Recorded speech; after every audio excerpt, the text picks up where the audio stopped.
সকাল বন্ধুরা, পূজা লাইফস্টাইলে আবার একটা নতুন ভিডিও নিয়ে সবাইকে জয়গুরু জানিয়ে চলে এলাম সকাল সকাল 1 কাপ চা নিয়ে। কী ভাবছো, এই একটা বড় কাপের গোটা কাপ চা কে খাবে? না, কেউ একা না। দেখো, চাটাকে কিন্তু 3টে ভাগ করে নিয়েছি।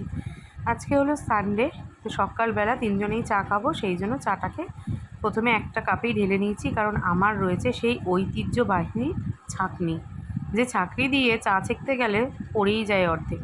সেই জন্যই এই ব্যবস্থাটা করেছি আর কি। মনা রেডি হয়ে গেছে পড়তে যাওয়ার জন্য। এত গরমের জন্য স্যার আধা ঘন্টা আগে পড়ার টাইম দিয়েছে, মানে 9টার জায়গায় 8:30টায়। সেই জন্য মনা পুরোপুরি রেডি হয়ে গেছে। ওর চুলটাকে বেঁধে দিলাম।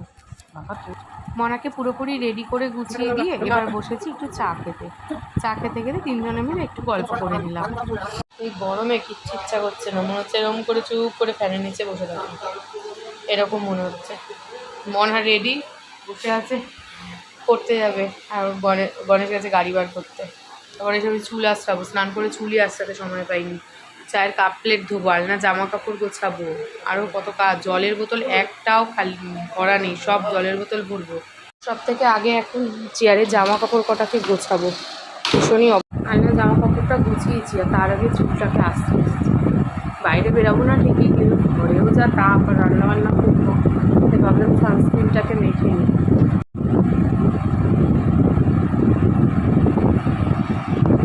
সব থেকে আগে যেটা করবো সেটা হচ্ছে সব কটা জলের বোতল ভরবো। এখানে সব কটা খালি, প্লাস এদিকে সব কটা খালি। ওদিকে জলের বোতল ভরে চলে এসেছি এদিকে চায়ের বাসন কটাকে ধুয়ে নিতে।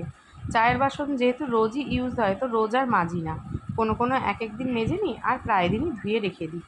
তো এ তো আবারও সন্ধ্যাবেলা চা খাওয়া হবে, সেই জন্যই এরমভাবে করি আর কি। এরপর যাব সকালের টিফিনের দিকে, দেখি টিফিনে কি করা যায়। ভাবলাম অল্প করে একটু ময়দা মেখে মনাকে লুচি আর তরকারি করে দিই। গণেশ বলল গণেশ ছাতু খেয়ে নেবে। গণেশের তো এখন এই তেলে ভাজাটা খাওয়া উচিত না, কিন্তু মনার জন্য একটু করতেই হলো। মনা তো ওই সারা সপ্তাহ ধরে মনার বাবা যেটা খাচ্ছে সেটাকেই খাচ্ছে, তো ওরও তো একটু খেতে ইচ্ছা করছে, যেহেতু আজকে রবিবার বলে কথা। তো সেই জন্যই ভাবলাম যে একটু লুচিই বানিয়ে দিই ওকে। সকাল ঘুম থেকে উঠে সমস্ত বাসি কাজ সেরে একদম স্নান পুজো সবটাই করে নিয়েছি, কারণ পুজো দেওয়াটা হলো একটা বড় কাজ। প্রচুর জামা কাপড় বেরিয়েছিল, কেচে ধুয়ে সব মেলেছি। বিছানাটা তো পুরো পরিষ্কার করেছি, মনা গুছিয়েছে, আর চাদর টাদর আমিই টান করলাম। ওটা আর মনা করে উঠতে পারিনি, কারণ মনা চাদর টান করতেই পারে না।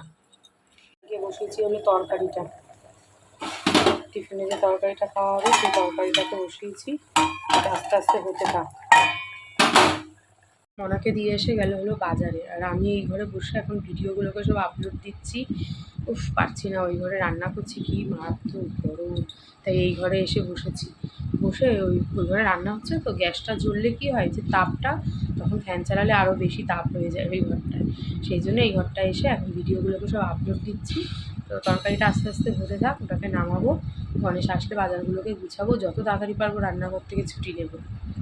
ওদিকে গণেশ বাড়ি এসছে বাজার করে নিয়ে, তাই ওর জন্য প্রথমে আগে একটু করে নিলাম গ্লুকন্ডির জল। আর ওই দেখো তরমুজ নিয়ে এসছে, তরমুজটা কিন্তু খুব মিষ্টি ছিল। গণেশ বাজার নিয়ে এসছে, আর প্রচণ্ড গরম বাইরে।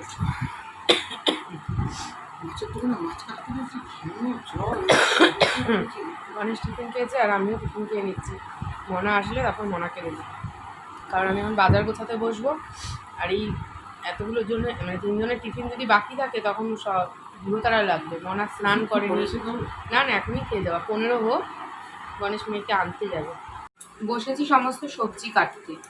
এখন তো গণেশের শরীরটা ভালো না, আর তাছাড়াও যে পরিমাণে গরম পড়েছে, এখন আর মাছের ওই কালিয়া, মাছের রসা, এইসব জাতীয় কিছুই বানাবো না, যতই রবিবার হোক না কেন। এখন একটু কটা দিন রেস্ট্রিকশান, তো সেই জন্য বানাচ্ছি হলো ডাটা দিয়ে, ঝিঙে দিয়ে, বরবটি দিয়ে পাতলা করে মাছের ঝোল। জানি মেয়ে আর গণেশ দুজনেরই অরুচি লাগবে, কিন্তু অরুচি লাগলেও এটাই খেতে হবে। সবজি সবজা সমস্ত গুছিয়ে, কালকেরটা আজকেরটা একদম কেটে গুছিয়ে তারপরেই উঠবো। আর এইদিকে দেখো শশা এনেছে, সেই শশাগুলোকে এই কন্টেনারটা করে গুছিয়ে রাখলাম, যখন যেরকম লাগবে সেরকম বার করে নেব। ফ্রিজের ট্রের মধ্যে সব একবারে ঢেলে রাখলে কী হয়, সব পটল শশা সব মিশে যায়, কিন্তু আবার যদি ঢেলে না রাখি গরমে তাহলে নষ্টও হয়ে যাচ্ছে। কি অবস্থা কি জানি, আর বারবার কারেন্ট যাচ্ছে, ফ্রিজ অফ করতে হচ্ছে, এই এক সমস্যা হয়েছে এখন। আর এদিকে দেখো আমি গরম গরম লুচিগুলোকে ভেজে নিচ্ছি। মনা আর আমি টিফিনে তো লুচিই খেলাম, আমার খাওয়া হয়ে গেছে আর মনাও চলে এসছে, তো মনার জন্য কয়েকটা লুচি এখন ভেজে নিলাম। আর মনা ওদিকে এসে টিফিন খেয়ে তারপরে চলে যাবে হলো আগে স্নান করতে। আর আমার সমস্ত সবজি কাটা হয়ে গেছে, মাছ ধোয়া হয়ে গেছে, চল আমি ঘরটা ঝাঁট দিয়ে নিই। ঘরটাকে সবার আগে ঝাঁট দিয়ে নিলাম, কারণ প্রচুর নোংরা হয় সবজি কাটলে পরে, সেই জন্য ঘরটাকে সবার আগে ঝাঁট দিলাম। আর ওদিকে গণেশ হচ্ছে একটু শাকটা বাছছে, আমি বললাম যে একটু শাকটা বেছে দাও। এখন তো সকাল 11টা থেকে বিকেল 4টে অবধি পুরো লু পড়বে বলে গণেশকে আগেই বলেছি যে তুমি একদমই বাইরে বেরোবে না, মেয়েকে নিয়ে এসে একদম ঘরে ঢুকবে। এদিকে মনা করছে হলো পড়াশোনা, ওদিকে চলছে একটা টিভি, গণেশ করছে হলো স্নান, আর আমি রান্না তো বসিয়েছি। শাকটা জাস্ট কুচিয়ে উঠলাম, শাকটাকে কোচানো হয়নি, গণেশ শাকটা একটু বেছে পরিষ্কার করে দিলাম। আমি আর পারছি না যেন, এতগুলো কাজ করে মনে হয় যেন শাক বাছতে গেলে আমার কান্না বাজছে। তার মধ্যে ছেঁচির শাক, কলমি শাক, 2 রকমের শাক দিয়েছে। তোমরা তো জানো রোববার হলে আমার বাড়িতে শাকের বাজার, শাক নিয়ে আসবে খানি। যাই হোক, সেই সমস্ত বেছে বুঝকুনি পরিষ্কার করে দিয়েছে, আমি সেগুলোকে কেটে একটু গুছালাম। ওদিকে বসিয়েছি হচ্ছে মাছ ভাজা, আজকে সিম্পলি রান্না, শাক ভাজা, মাছের ঝোল। মেয়ের মুখটা একটু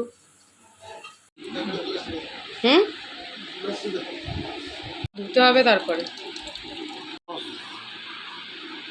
আজকে ডাব লস করে এসছে, দেখি কোনটুকু জল। এ মা, 7 টাকা দিয়ে লস। ছি, সেদিন 50 টাকায় পুরো 1 গ্লাস জল হয়েছে।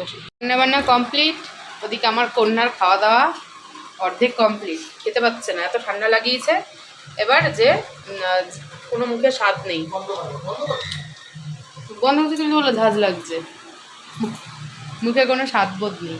সেই জন্য অর্ধেক খাচ্ছে, অর্ধেক রেখে দিচ্ছে, এই করছে। আর আরেকজন ওই যে খেতে বসেছে, ট্যালে ঝোল দেখে রবিবার সবার মাথা গরম। ঠান্ডা কারণ আমি কলমি শাক আর ছেঁচি শাক একসাথেই দিয়ে দিয়েছি, ভাজতে নেই কে বলেছে, তোমরা জানো যে ভাজতে নেই একসাথে, সব তো পেটেই যাবে একই জায়গায়, তাহলে না ভাজার কি আছে। শুভ সন্ধ্যা বন্ধুরা, গণেশ বিষয় খেলা দেখছে, আমি বেরোবো একটু। আর এই যে মনার আবার শরীর ভালো না, মনার ঠান্ডা লেগেছে। ঠিক আছে, মনার জ্বর চলে এসছে, ঠান্ডা লেগেছে, জ্বর লাগছে, জ্বর আসেনি মানে জ্বর লাগছে। তো এখন একটু যাবো হচ্ছে মার বাড়ি।